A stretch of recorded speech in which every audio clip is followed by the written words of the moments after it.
Sa ating pag-aaral po, we're going to discuss about po yung resurrection body.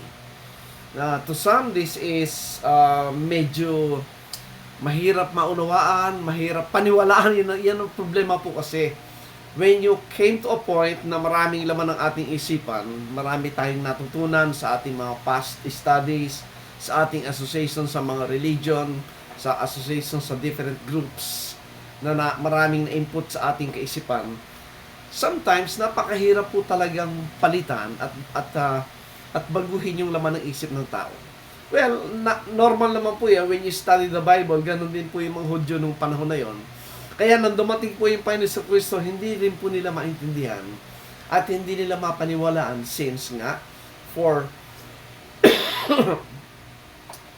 several hundreds of years, or if not thousand, ay na-input sa isip mo nila yung mga bagay ng Old Covenant. At ang lahat naman po ay physical. Even po yung formation ng nation Israel ay they were formed after po ng mga basis po ng physical things that they can see way back in Egypt. That's why po ang basis ng Israel is always to see is to believe. Kaya naghahanap ng signs. Yan po yan. But again, the Lord po has provided a difference between a Jew and a Gentile. Since ang Gentile po according to the Lord, we are not seeking after sign, okay? We're seeking after wisdom, sabi doon, like the Greeks. That's why po sa Matthew 8, makita nyo, di ba, yung Roman centurion na merong sakit yung kanyang servant at nakita niya pa yung nagpapagaling habang kausap ang mga Hudyo. Ano sabi niya? Panginoon, yung servant ko may sakit. Ang sabi ng Panginoon sa Kristo, o sige, pupunta ako sa inyo. Alam mo sagot ng isang Gentile centurion? Sabi niya, no. Hindi na kailangan, Panginoon. Just say the word. Right. So, ibig sabihin, tayo po, being Gentile, we are not like the Jews na naghahanap ng signs. Sapat na po yung salita ng Panginoon. We have to trust the Lord. If you say you trust the Lord, you will trust His words. And the good thing, yung words po ng Panginoon ay naibigay sa aklat na nasusulat. And we need to take time to reflect. Time to believe what is written. Takes time. Kaya dapat po you can only arrive po sa conclusion na tama yung Bible if you study it. Make a research, make a study, continuous learning. Tiyakin mo na yung Bible po ay totoo. And in my end po, in my study, nakita ko totoo po lahat yan. Going back po sa ancient Near East, yung sinasabing ancient cradle of civilization, yung time na kung saan doon po nagmula ang tao, yung location po ng Garden of Eden, way back po sa time ng ancient Near East. Until today, nandun po yung place na yan. Well, of course, yung Garden of Eden, hindi mo na makita yon. Wala na yon because that is not anymore the program of God. What I'm saying po is, if you study the Bible, an earnest study, an honest study, and diligent study po, lalabas ka sa religious mindset. You want to make a personal, individual desire to know kung gaano katotoo yan, then you will find it in the historical account and the archaeological findings until today na nakikita po dyan sa ancient Near East. Pag sinabi natin ancient Near East, yun pong yun pong lugar ng ngayon po ay Iraq, dating Babylon, dyan din po yung Mesopotamia. Yan. Yung lugar ng Egypt, yung lugar ng Nineveh, ng Assyria, ng Turkey, ng Jordan, Iran, those places po, yung Saudi Arabia, the Saudi Arabian Peninsula, yun po yung ancient places na kung saan, according to many archaeologists, ay doon po galing ang civilization. Ibig sabihin, doon po nagmula yung tao sa area na yan. Consistent po yan sa laman ng Bible. With the creation of man, the creation of Adam and Eve, and the creation of the nation Israel, Naririyan po lahat yan. Kaya nga po, good morning kay Pastor Boy. Thank you for watching. Kaya nga po mga friends, sa ating patuloy na study, lalo natin nako-confirm na yung Bible natin ay totoong historical document na consistent po yung nakikitang mga findings niya sa ancient Near East. So, ibig sabihin, we can trace back kung saan talaga nagmula yung tao, and consistent po yun sa lahat na nakasulat po sa ating Bible with regards sa Old Testament events. And even that po, pag nakita niya historical account niyan, until the coming of the Lord Jesus Christ, talaga pong amazing yan.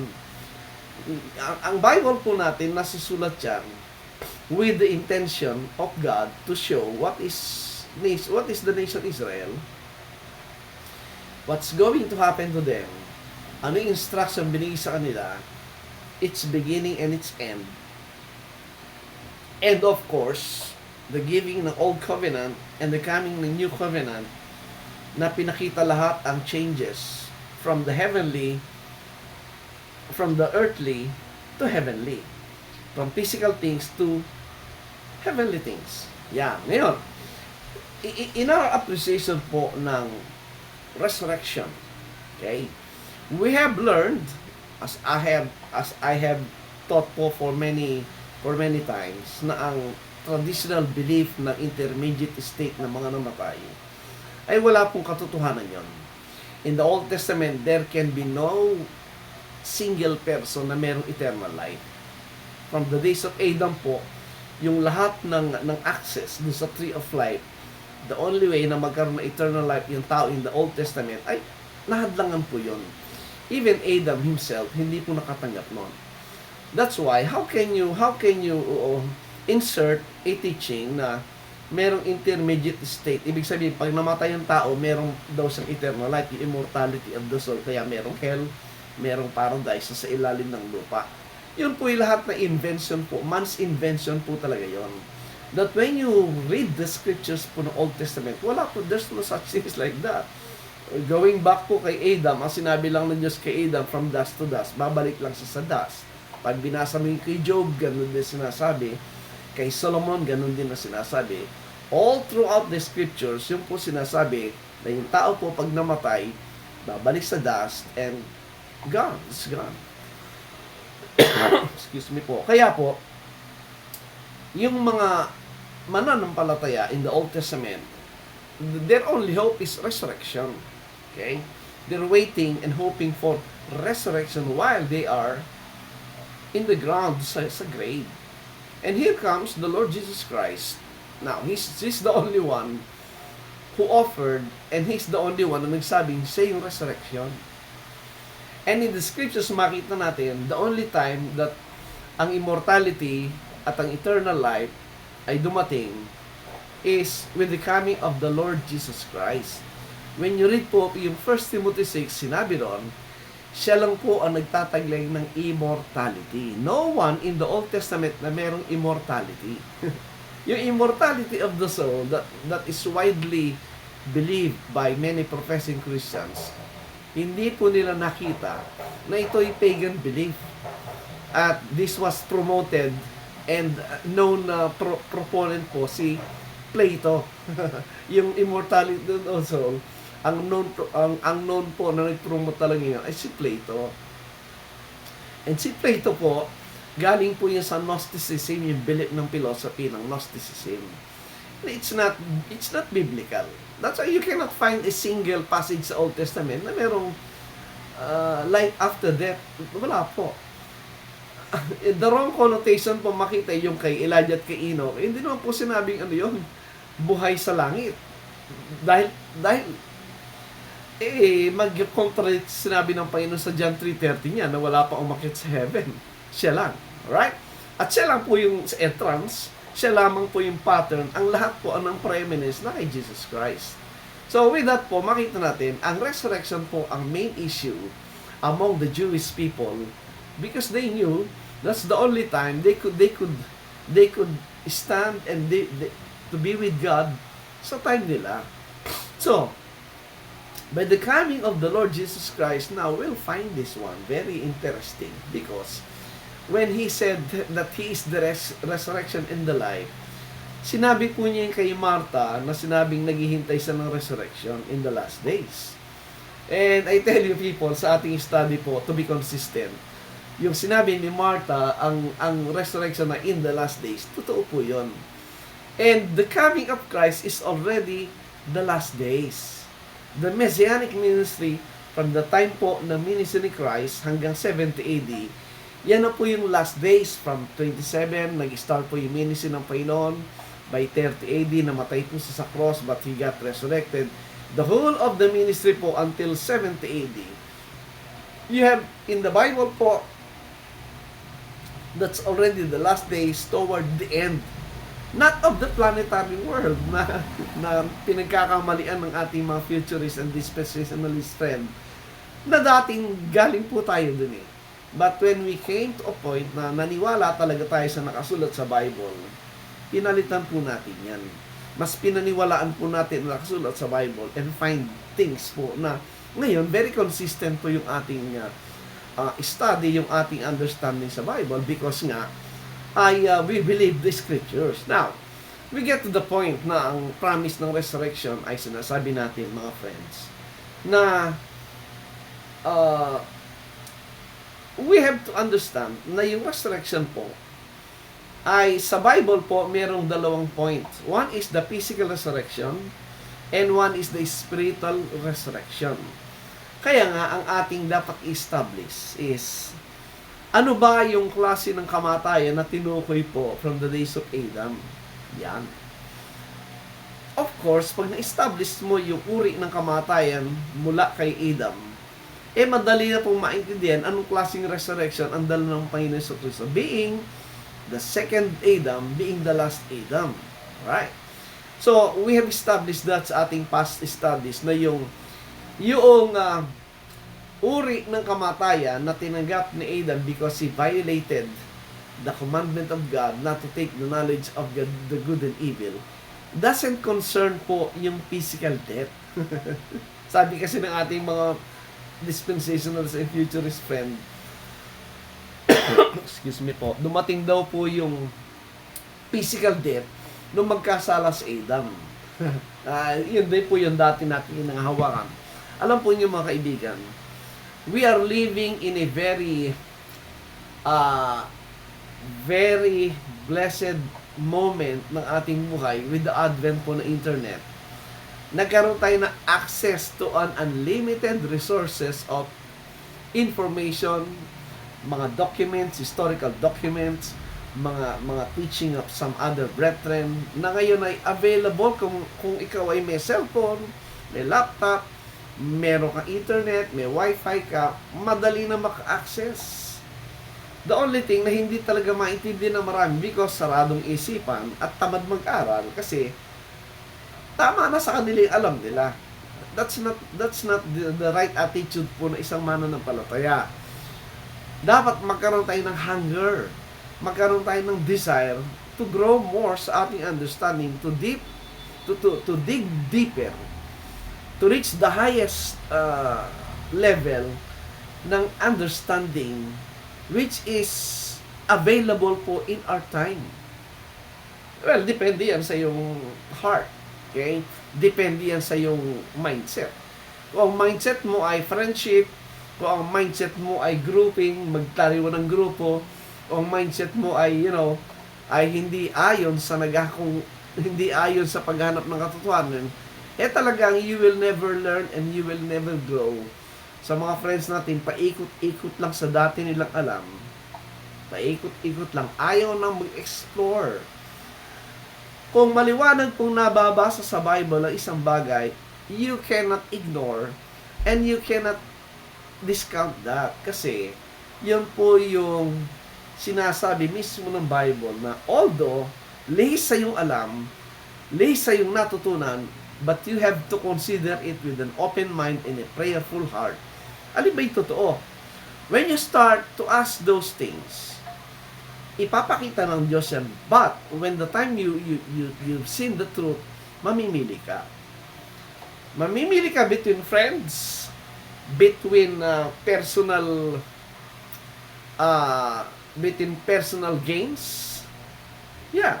Because the moment na nakita mo yung truth and you stand on it, talaga magkakaroon ka ng kaaway, magkakaroon ka ng mga friends na lalayo because lilihis na yan sa kanilang motive in the so-called ministry and in their Christian lives. Yan po ang problem ngayon. May mga taong nakakita ng katotohanan pero yung takot, yung pagiging duwag, yun ang problema. That's why throughout their lives, naging inconsistent sila. Now, okay. Dati-rati po, to be honest, in our past understanding, we are waiting for a physical resurrection. Kasi nga po yung tradition, di ba? Ang tradition is, yes, save ka na ngayon, but you're still waiting for the rapture. Kasi doon sa rapture, doon daw mag-resurrect sa libingan yung mga patay na yung mga namatay na mananampalataya, at yung mga buhay ay doon daw papalitan yung katawan nila ng isang spiritual and heavenly body, and then will go to heaven. Yan po ang turo ng dispensationalists and futurists. And then pagdating daw ng end of the world, magkakaroon daw ng general resurrection. Lahat daw ng nakalibing, alright, ay tatayo daw muli at bibigyan ng final judgment at itatapos sa lake of fire. Yan po ang turo, di ba? Na yung mga nasa impyerno, ilalabas daw pansamantala at haharap daw dun sa Panginoon, kaya itatapon daw sa greater fire yung lake of fire. Dati po natin pinaniwalaan yan kasi nga po during those days, 30 years ago, wala tayong access sa learning, wala tayong access sa study. Nakarely ka lang sa pastor, nakarely lang sa books na pwedeng mabasa, which is sometimes tinatago pa nila. Good morning po kay Brother Hermes Averion, thank you for watching. Kaya, wala kang access kundi maniwala na lang sa sinasabi ng mga teacher, ng leader. And you cannot even po, qualify or compare it to others kasi wala kang access. Di ba? Now, with the advent po ng internet, nako, pambihira po. Ang dami pong resources. Well, the good thing po, I came to read the Bible po from cover to cover for how many times. Yan po yung good naman that time. Kaya I advise po yung mga friends natin, yung dati natin mga kasama sa Facebook na magagaling. Kaya ang galing ng marami po, nagkukot ng mga writings ng author ng libro ng tao. Kaya sabi ko, before you read po, yung mga books are good. Yung mga commentaries, yung mga studies, and put into writing ng ating mga brethren, very good po yan. Kaya lang, before you study them, unahin mong basahin muna yung Bible, sapagkat yung mga aklat na sinusulat po ng kamukha nating mga tao ay hindi final authority. Hindi perfect. Hindi mo pwedeng sabing tama lahat yung nakasulat doon. So, meaning to say, they are just material resources para sa yung nag-aaral, but you have to be careful because yung mga interpretation sometimes nila, very limited. The only way po to safeguard yung iyong sarili sa pagkahila sa mga teaching ng libro ng mga yan is for you, first, basahin mo muna yung Bible mo. Basahin mo muna yung Bible so that when the time came, meron ka nabasang mga libro, may nari kang teaching, meron kang, kumbaga, merong standard yung isipan mo na parang lihis na. Yan. Meron ka ganun thinking na pagdarating mo at nabasa mo, parang hindi tama yun . Dapat may ganun po tayo. And if that's the case, you have to ask question and to clarify kung yun nga yung sinasabi. Hindi pwedeng wholesale. Ibig sabihin, lahat ng nabasa mo sa libro ng tao tinanggap mo, that's very, very wrong. Kaya po, di ba? Ang dami pong teaching na nagkalat ngayon. So, be careful with that. So, sa ating mga friends, the issue is, ano ba yung resurrection? Ito ba ay physical or spiritual? In-establish po natin last time. Ang uri ng kamatayan po na natanggap ni Adam, hindi po physical. Ang physical death, nag-exist na po yan even before the fall of Adam. Binanggit ko last time, yung propagation po ng vegetable, ng fruit trees. Paano lumalago ang fruit trees?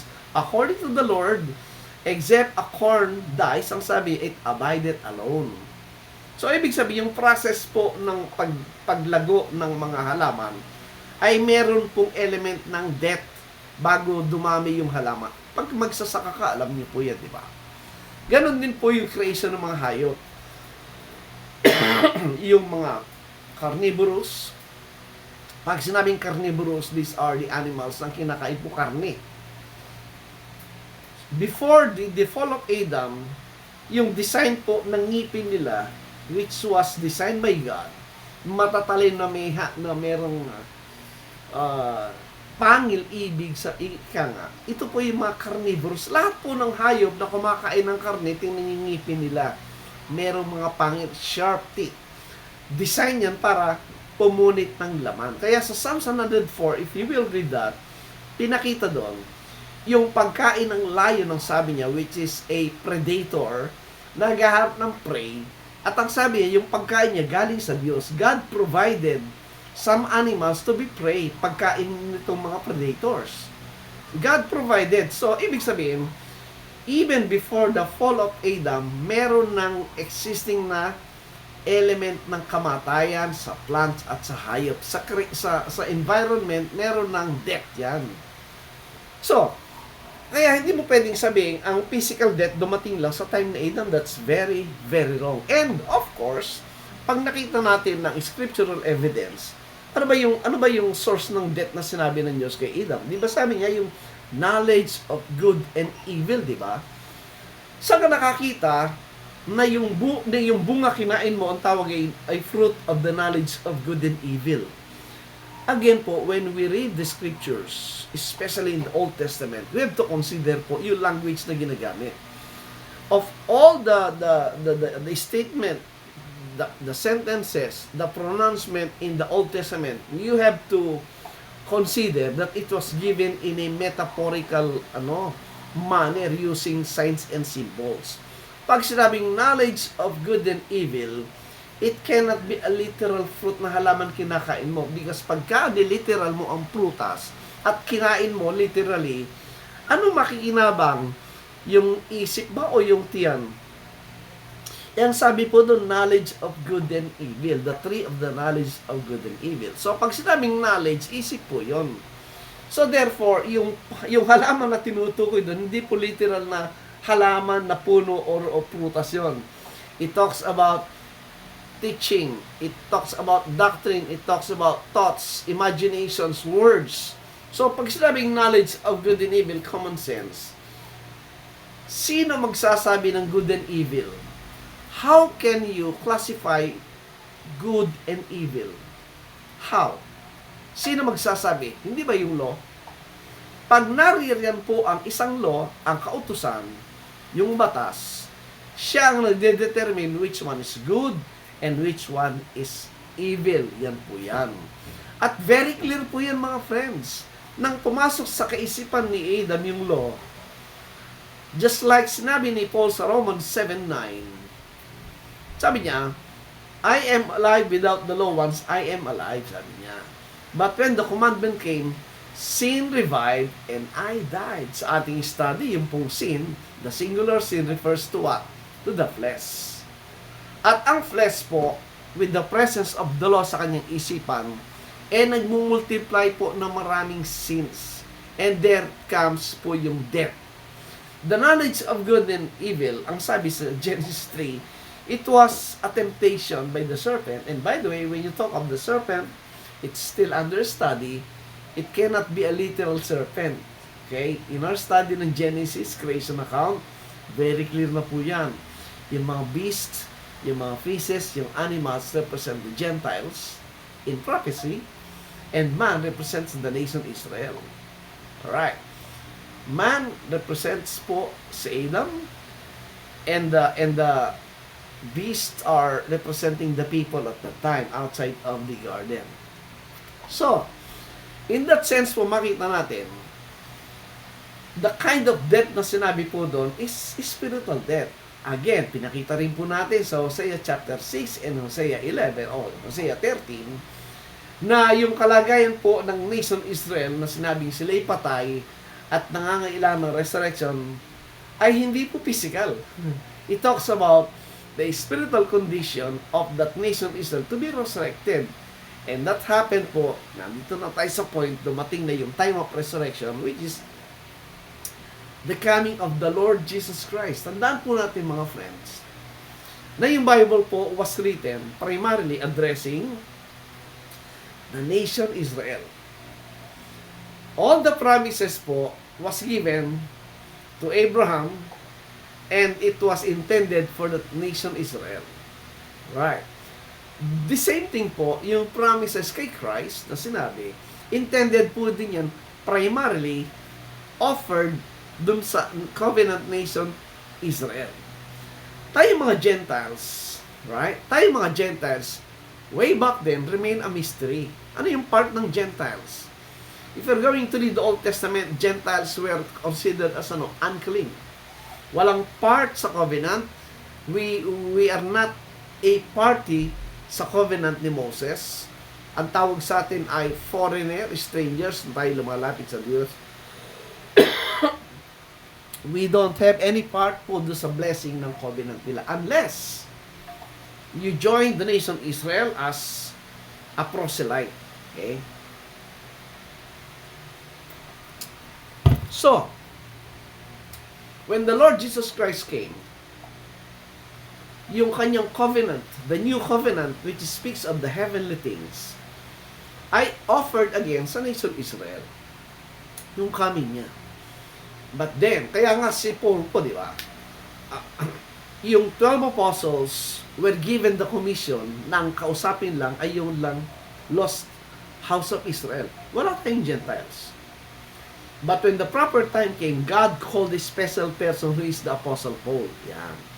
Si Apostle Pablo po, bagamat ang calling niya ay being apostle to the Gentiles. And yet, pag binasa niyo po, kung babasahin niyo yung Bible niyo, you will find out yung manner po ng ministry ni Pablo, hindi yan magpipreach sa Gentiles unless unang kausapin niya yung mga Israelites. Kaya nga po, natatawa ko sa ating kaibigang pastor na pinagpipilitan na si Pablo daw dahil siya apostle to the Gentiles. Nag-conclude, hindi rin nagpipreach sa Israel. Sabi ko, basahin mo yung Bible mo. Sa lahat ng pinuntahang ministry ni Pablo sa kanyang missionary journey, hindi siya magpipreach sa kanino mga Gentiles unless pumunta sa synagogue. Sino ba yung nasa synagogue? Mga Hudyo. At pag nag-preach sa synagogue, and mostly merong mga Gentiles doon sa synagogue, doon pa lang magbibigay siya ng attention sa mga Gentiles. Talagang mahirap po yung pinapakinggan nyo, hindi pa pala binasa yung buong Biblia, binasa pala aklat ng ibang tao. Ganun na nangyayari, kaya maraming unbelievers because mas naniwala sa leaders. Now, eto po yan mga friends. If you have the Bible, papansin niyo 2 Corinthians 5. In 2 Corinthians chapter 5, makita niyo po doon, the Apostle Paul was talking about a tabernacle. Kagabi po aking binalik-balikan yung passages na yan. In 2 Corinthians chapter 5, makita natin. Ang sabi po sa 5:1, ang sabi doon. Babasahin ko po.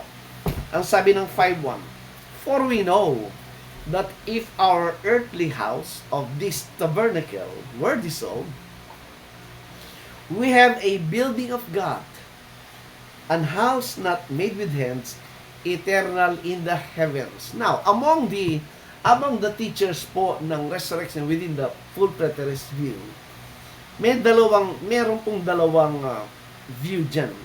One is ang sinasabi, this passage po talks about the Old Testament tabernacle, the physical earthly tabernacle.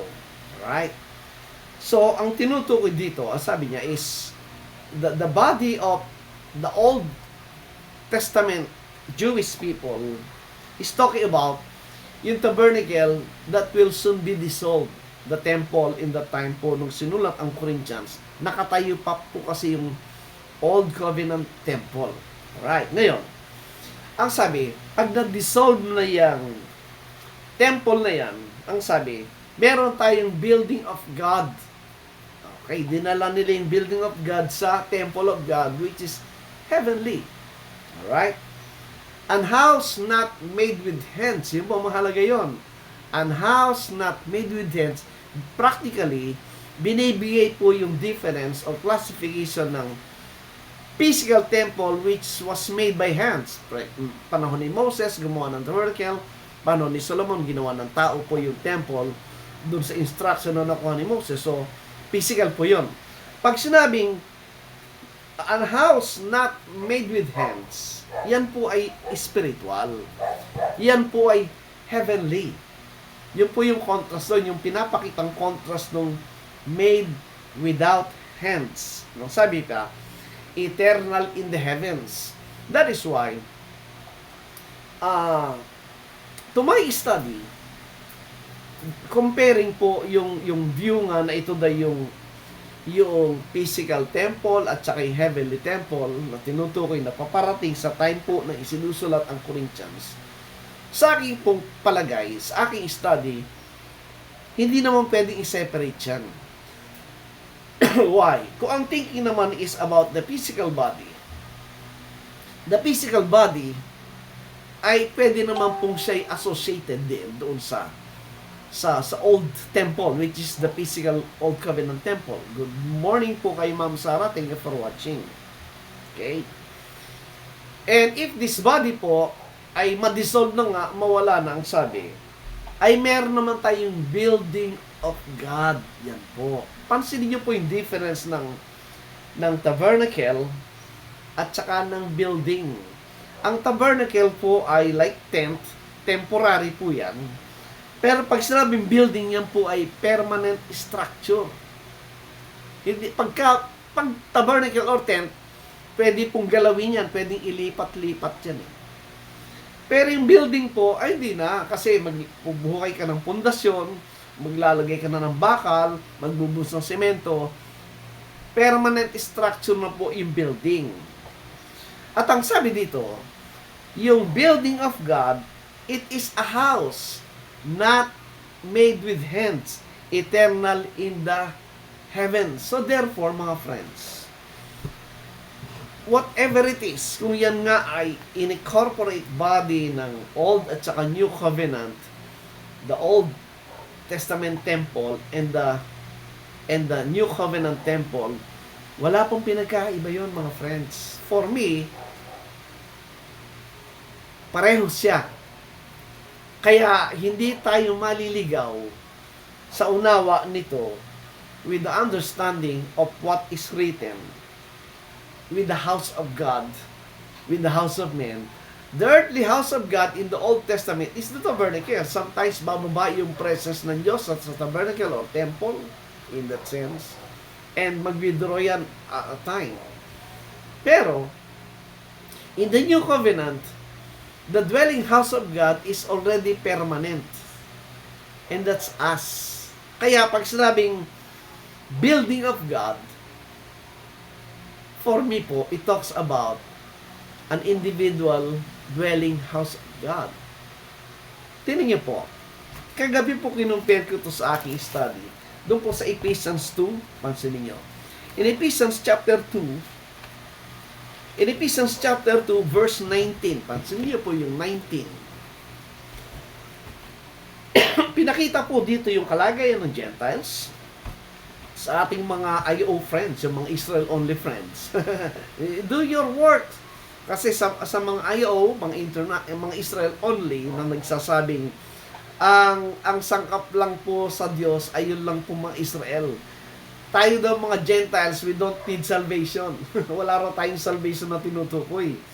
Ang programa ng Diyos daw ay doon sa Israel only. That's wrong. Sa Isaiah sinabi, na house of God is a house of prayer for all nations. At sinabi doon din na all flesh shall worship God. Yun po yung mga hindi nakita nila kasi nga po, yung maling unawa nung word Gentile. Kasi ang isip nila yung Gentile po ay yung lost 10 tribes na considered doon na Gentiles. Wrong. Pag nabasa yung Acts chapter 10, mas alam ni Peter kaysa sa inyo kung sino yung Gentile doon eh. So, in Ephesians 2 verse 19, pansinin nyo. Now therefore, ye are no more strangers and foreigners, but fellow citizens with the saints and of the house of God. Talking about the Gentiles, na dati hindi kasama, pero ngayon kasama na. 20.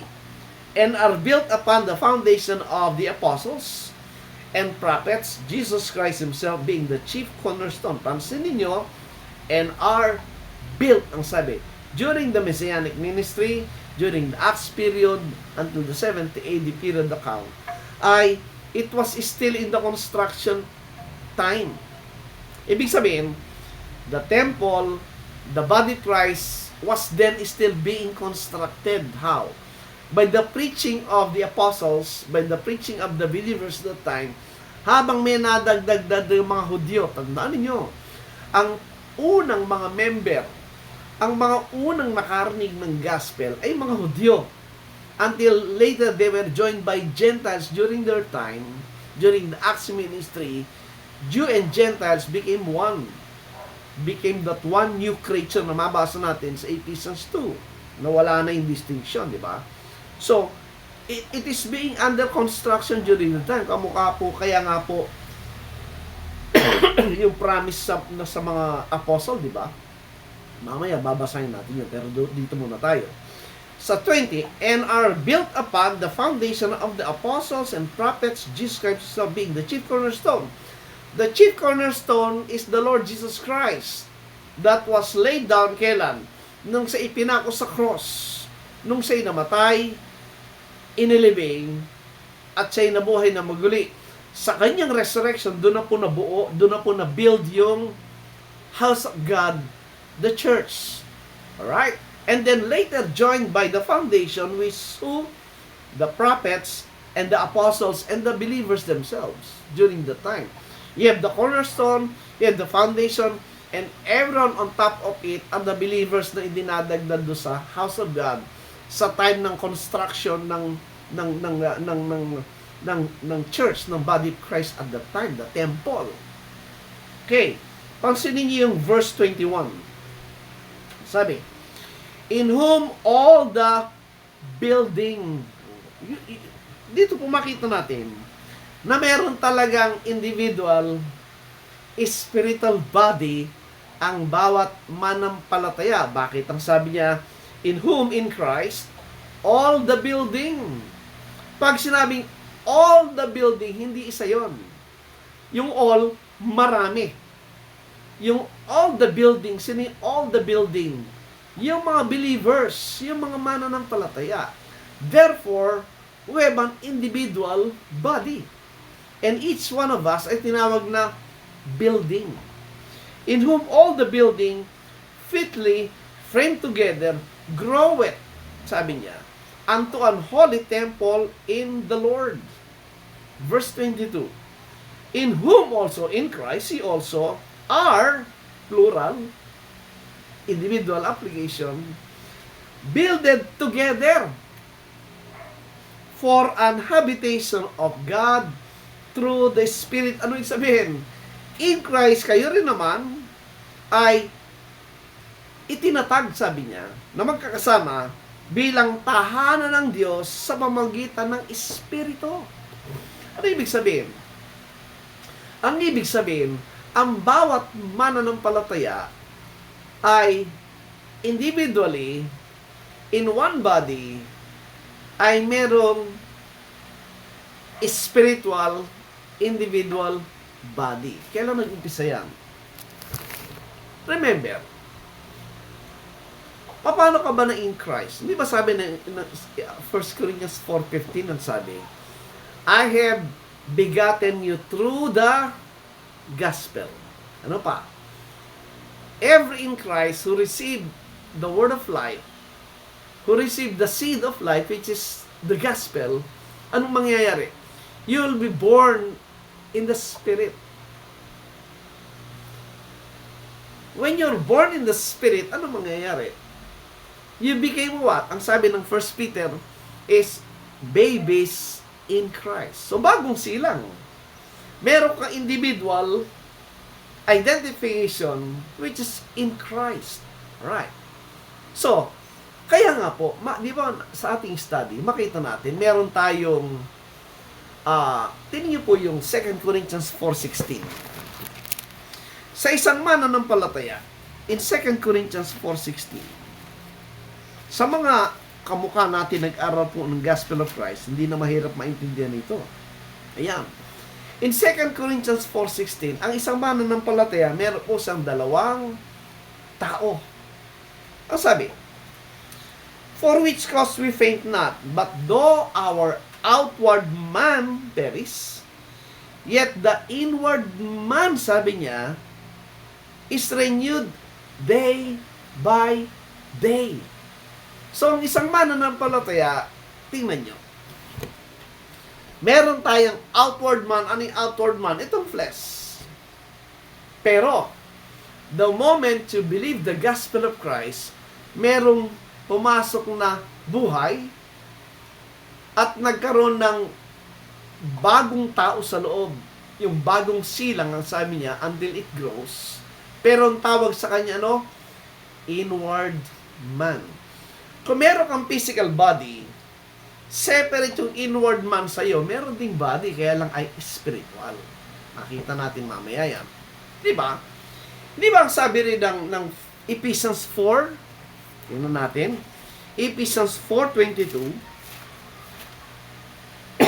Ephesians 4:22. Ito, maliwanag po sinasabi dito. That you put off concerning the former conversation, the old man, the flesh, okay, which is corrupt according to the deceitful lust, and be renewed in the spirit of your mind. The only thing that can renew the spirit of your mind is also a spirit, small letter s, which is yung word. Yung po yung sinabi ng John 6:63, it is the spirit that quickeneth, the flesh, the outward man profiteth nothing. The words that I speak unto you, they are spirit, and they are life. Nakita natin yung word that brings life. Ano yun? The gospel of Christ. The gospel of your salvation. Therefore, whenever po na yung tao narinig, napakinggan at pinaniwalaan, pumasok sa kanya yung salita ng Diyos, which is the Spirit, it brings light. It brings po yung regeneration. It brings po yung spiritual birth. So, nag-form na siya ng it forms ngayon sa kanya yung yung inward man. Yung new man. Kaya ang sabi sa 23, 24, and that you put on, sabi niya.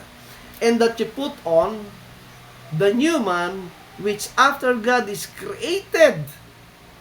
Kailan na-create sa yung new man? The moment you believe the gospel of Christ, nagkaroon ng new creature. At ang sabi, yung new man ay na-create.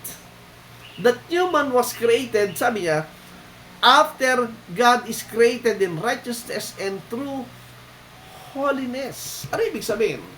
The moment you believe the gospel, you already received resurrection. And within you, there is the resurrected inward man, the spiritual man, having a spiritual body. I hope you're getting this. Kaya, pansinin nyo. Yung order of resurrection, makita na sa 1 Corinthians 15, aking inilagay po sa ating guide ng study sa ating posted passages. Ang sabi ng 1 Corinthians 15, the order of creation is like this, ang sabi. Doon sa verse 46. Ayan. Ayun, 1 Corinthians 15:46. Howbeit, that was not first which is spiritual, but that which is natural, and afterward is spiritual. Ano yung natural? Physical body. After the physical body, ang kasunod niya, sabi spiritual ang sabi niya. At makita po natin yon dito po sa verse 44. Look at this. Sa verse 44, it is sown a natural body, it is raised a spiritual body. There is a natural body, and there is a spiritual body. Now, this one po, though, ang 1 Corinthians 15 talks about the death, burial, and resurrection of the Lord Jesus Christ. And at the same time, yung appreciation po ng Old Covenant to the New Covenant program. Magka-incorporated po yan. You cannot discount po yung Old at New kay Kristo. It always a reference for both covenants that shows po that the coming of Christ fulfilled the law, fulfilled the Old Covenant, therefore He ended it, and here comes the New Covenant, which is our time and in our program. Kaya, yung sinasabing natural body, it refers to His physical body. It refers to sa kanyang picture ng Old Covenant that was crucified, that died and buried. At yung New Covenant, which is composed of heavenly and spiritual things, yung po yung na-resurrect na spiritual body. Mind you mga friends, yung resurrection po ni Jesus Christ, in terms of the visible image ng physical, hindi pa po yun yung, nawala. Hindi pa po yung tinutukoy na na spiritual body, no. Dinefine po ng Panginoon, kinorek niya po yung mga apostles nun, di ba? Ang thinking kasi ng apostle, nakakita sila ng spirit Pero kinorek sila ng Panginoon. Ano sabi ng Panginoon? Yung espiritu, walang buto. Sabi niya, walang kamay, etc. Had no flesh and bones, ang sabi niya. Pero kung nakita niyo meron. So she's talking about the physical body. Pero sabi niya, yung spirit, hindi mo makita yon. It's invisible. That's why, yung kanyang resurrected state, physical pa rin yun. Part pa rin yun ng kanyang incarnation in the flesh. Pero, when He ascended up on high, eto hindi nakita ng mga friends nating futurists at saka dispensationalist, na the last image sa pinakita po yung clouds. Yan. Yung clouds. And the clouds will represent the spiritual manifestation of God throughout the Old Testament. And that's the presence of the angels. And every time na naroon po yung clouds, nandun yung judgment palagi. Kaya nga po kamukha ng sinabi ko last night sa question about that. Kung mapapansin ninyo, the Lord Jesus Christ was alluding yung kanilang historical understanding or knowledge, experience ng nation of Israel in terms po ng kanilang experience sa Jericho, which is Canaan, yung sounding of the trumpet that caused the fall down po ng wall of Jericho, yung mga judgment sa Nineveh, sa Babylon, sa Egypt, sa Idumea, and the rest. Makita nyo, it's all, nandun po yung presence ng clouds, tsaka ng cosmic disturbances, seeming cosmic disturbances, which is a picture of the judgment and fall of the nations being in judgment in the Old Testament. And the Jewish people, alam nila yan, kasi that's their history. That's ginagamit ng Panginoon yung Babylon, ginagamit yung Sodom and Gomorrah, ginagamit yung Tyre and Sidon. Lahat po na yung ginamit sa preaching ni Jesus Christ to warn the Jewish people of the coming judgment on them. Yan po ang pinaka-bit po. Pag binasa natin, maintindihan natin yon. Kaya therefore, dapat meron kang understanding. Aralin mo muna yung Old Testament. Kasi iba hindi inaral ng Old Testament, kaya nagkakaroon ng iba't ibang mga interpretation. Now, with that regard, makita natin, ang isang mananampalataya, the moment you believe the gospel, nagkaroon ng bagong buhay sa'yo, nagkaroon ng isinilang na tao sa'yo, yung tinatag na inward man. So therefore, the time a person believed the gospel, nagkaroon na po ng resurrection. Nagkaroon na siya ng dalawang tao. One is earthly, and one is heavenly. Ang tawag sa earthly ay yung old man, yung outward man. Pero yung na-resurrect na bagong tao, tinawag na new man, yung inward man, which is the new creature. Bagong nilalang. Ibig sabihin, may bagong nilalang sa'yo. May bagong isinilang sa'yong tao, which is, nandoon ang sabi, yung image of God in the heavenly. Kaya pagpapatuloy sa unang Korinto 15, after reading po yung 44, may natural body, merong spiritual body, then 45, and so it is written, the first man Adam was made a living soul, yung ating physical body, the old man. Okay? The last Adam was made a what? Quickening what? Spirit. That's the Lord Jesus Christ. Representing yung resurrected man sa iyo. Verse 46. Kaya ang sabi ng 46, howbeit, that was not first which is spiritual. Hindi naman ibig sabihin nung unang spiritual lang sabi niya.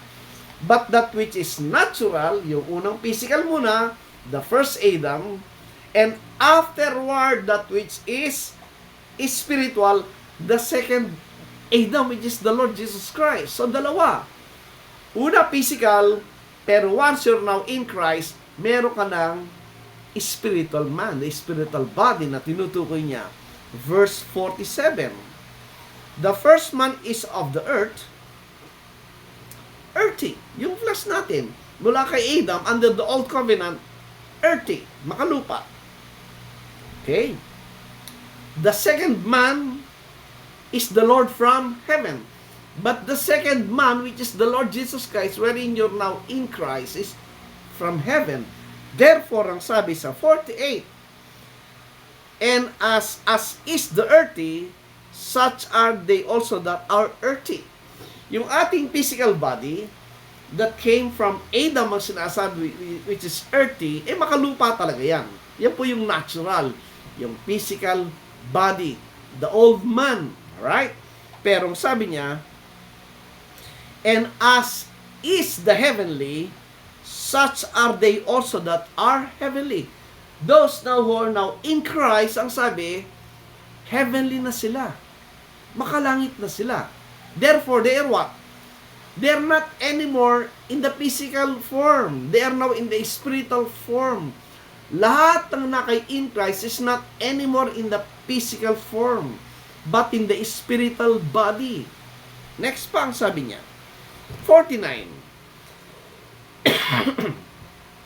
And as we have borne the image of the earthy, we shall also bear the image of the heavenly. Very clear, mga friends. Wala pong physical resurrection tinutukoy when it comes to new covenant. Pansinin nyo, lahat na nagkaroon po ng physical resurrection except sa ating Panginoon Kristo ay namatay lahat. The only eternal life, the only immortality happened and came with the resurrection of Christ in the spiritual form. Yun po yung immortality, yun ay eternal. That is why, madali po maintindihan ito, mga friends. Kung ating papaniwalaan ng Bible, kaya pansin niyo yung 2 Corinthians 5. Balikan natin 2 Corinthians 5 kasi from there, nandun na yung sagot eh. 2 Corinthians 5:1. Ulitin natin. So, ang sinabi 2 Corinthians 5:1, for we know that if our earthly house of this tabernacle were dissolved, we have a building of God, an house not made with hands, eternal in the heavens. So, yung 2 Corinthians 5, kung babalikan niyo yan, umpisa niyo 2 Corinthians 3, may sinasabi po siya, pero dito muna 2 Corinthians 5. In 2 Corinthians 5, when you talk of the resurrected body, the heavenly body, anong mababasa natin? That during the time na sinasabi to ni Pablo, look at verse 17. Good morning kay Janice Dunca. Thank you for watching. Look at this. In 5:17, ang sabi, therefore, if any man be in Christ, he is a new creature. All things are passed away. Behold, all things are become new. Question.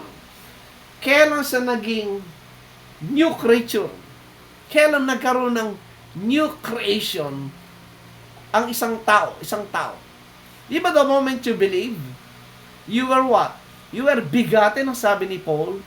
The moment you receive the seed of life, which is the gospel of Christ, ikaw ay isinilang in the spiritual birth. You became born of the Spirit. Tama? Yun po. So, the moment a person believe, may na-create ng new man sa kanya. May na-create ng spiritual man sa kanya. Meron na siyang spiritual body. Paano magkakaroon ng isinilang na muli? Paano magkakaroon ng new man, ng new creation kung walang body? Kaya tawag nga, new man, inward man, new man in contrast sa old man, the flesh. Ito ang flesh po ang representation Pag sinabing man, completing composition as a man, physical man, and the spiritual man. The old man, and the new man. The outward man, and the inward man. Ibig sabihin po, meron kang physical body, pero nagkaroon ka na ngayon ng spiritual body. Kaya lang, just like Paul was saying sa verse 16, itasin ng konti, after no 17, wherefore, henceforth know we no man after the flesh. Yea, though we have known Christ after the flesh, yet now henceforth know we him no more. Ano yung sabihin? If you will create a description of the spiritual body of Christ Himself, ang sabi ni Paul, hindi ko alam ang sabi niya. And yet, may spiritual body. The same thing po sa mananampalataya, may spiritual body. And the only clear and nearest description na makita mo in the spiritual realm is what? Yung clouds. Yung clouds. And itong makita natin, hindi ba sabi sa 2 Corinthians 3, pansinin niyo. Dito, pinakita na dito ni Paul po In 2 Corinthians 3, ang usapan sa 2 Corinthians 3 is the contrast ng Old Covenant tsaka ng New Covenant. Sinabi dito, yung law, ministry niya is death. Pero yung New Testament, ang ministry ay eternal life. And you will notice, pagbaba natin sa verse, 2 Corinthians 3, verse 18. Ano sabi dito? But we all with open face, beholding as in a glass the glory of the Lord, are changed into the same image from glory to glory, even as by the Spirit of the Lord. The glory of the Old Covenant, ang sabi niya, from the glory of the Old Covenant, which is the creation of the physical body, but there is much glorious, ang sabi niya, which is the New Testament.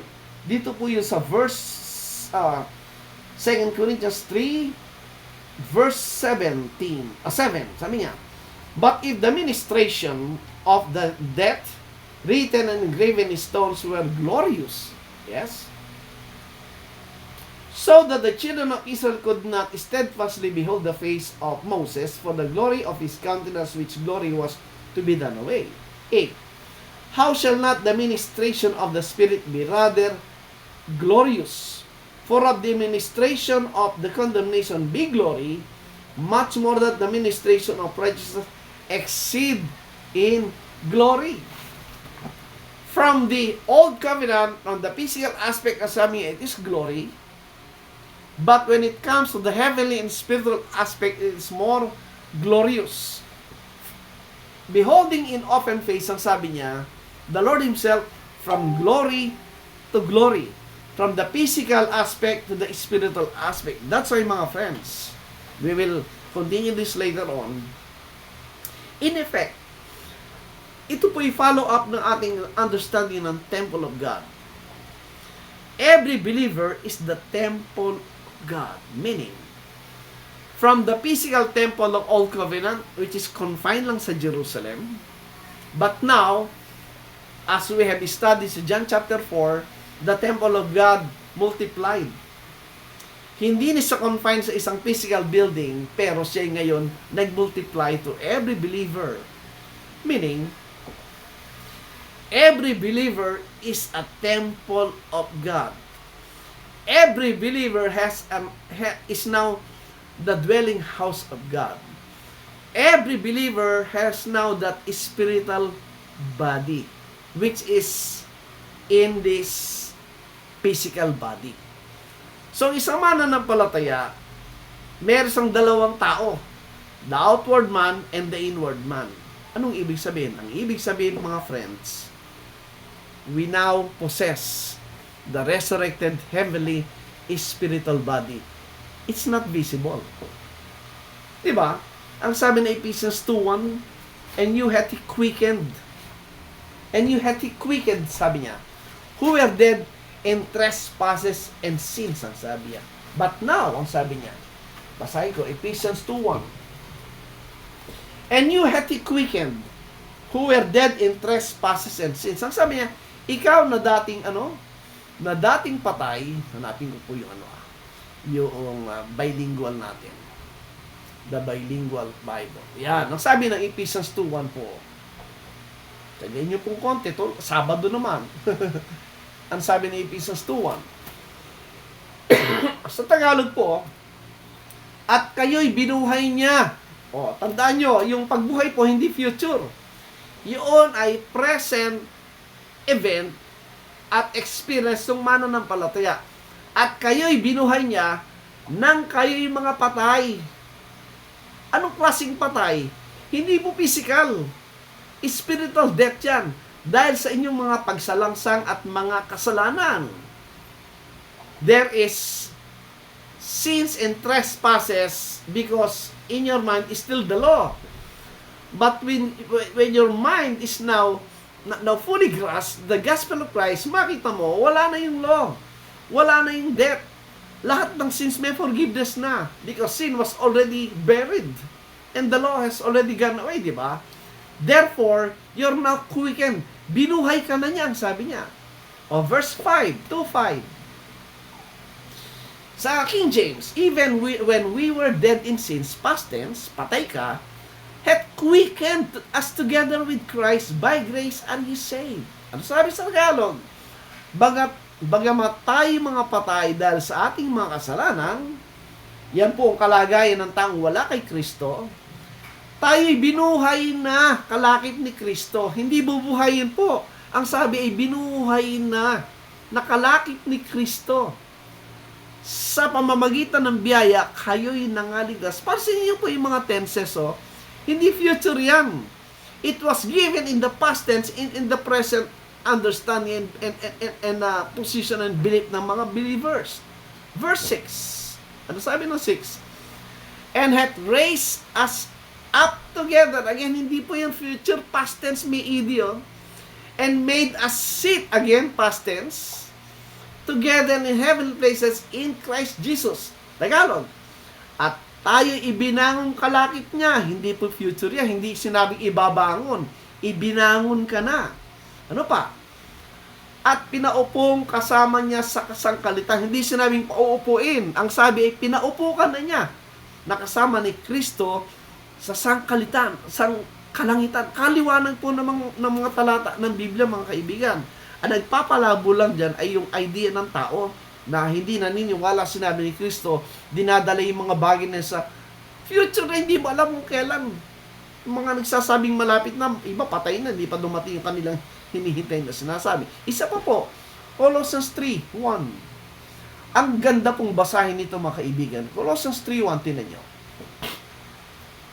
Anong sabi ng 1?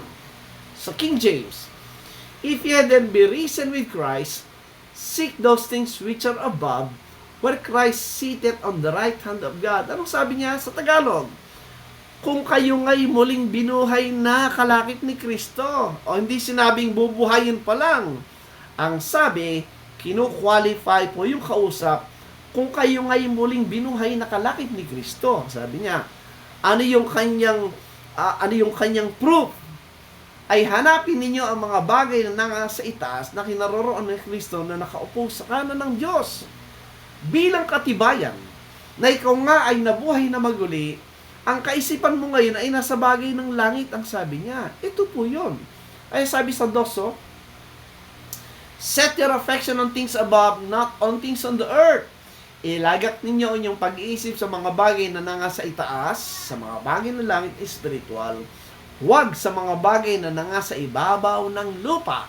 Verse 3, ito po, kaliwanag ng 3. For ye are dead. Sining namatay? The old man. The inward, the outward man. The flesh. Spiritually is dead. Natapos ba doon? Hindi. Ang sabi niya, and your life is hid with Christ in God. Life nino? Anong klaseng life? Eternal life. Kaninong life? Life ng ano? Ng nabuhay na maguli sa verse 1. Ano yung nabuhay na maguli? Ano yung ibinang muli? Yung new creature. Yung inward man. Yung spiritual man. Yung spiritual body. Kaya kaliwanag po mga talata ni mga friends na ang mananampalataya meron ka ng resurrected body. Kaya lang pag hinanap mo, nagkakamali ka. We ought to believe the scriptures kasi ang sabi po sa 2 Corinthians 4:18, huwag kang maghanap ng bagay ng makalangit. Bakit? Sabi sa 18, while we look not at the things which are seen, but at the things which are not seen, for the things which are seen are temporal, but the things which are not seen are eternal. Ano sa Tagalog? Samantalang kami, sining kami, yung mananampalataya, samantalang kami ay nagsisitingin hindi sa mga bagay na nakikita, ngunit sa mga bagay na hindi nakikita. Sapagat ang mga bagay na nakikita ay may katapusan, datapot ang mga bagay na hindi nakikita ay walang hanggan. Paniwalaan mo ang sinabi ng Bible. Ang sinabi ng Bible, meron kang old man, merong physical body na tinawag na outward man. Sabi rin ng Bible, meron kang spiritual body at yun ang inward man, yun ang new man, yun ang new creature. Right? Wala.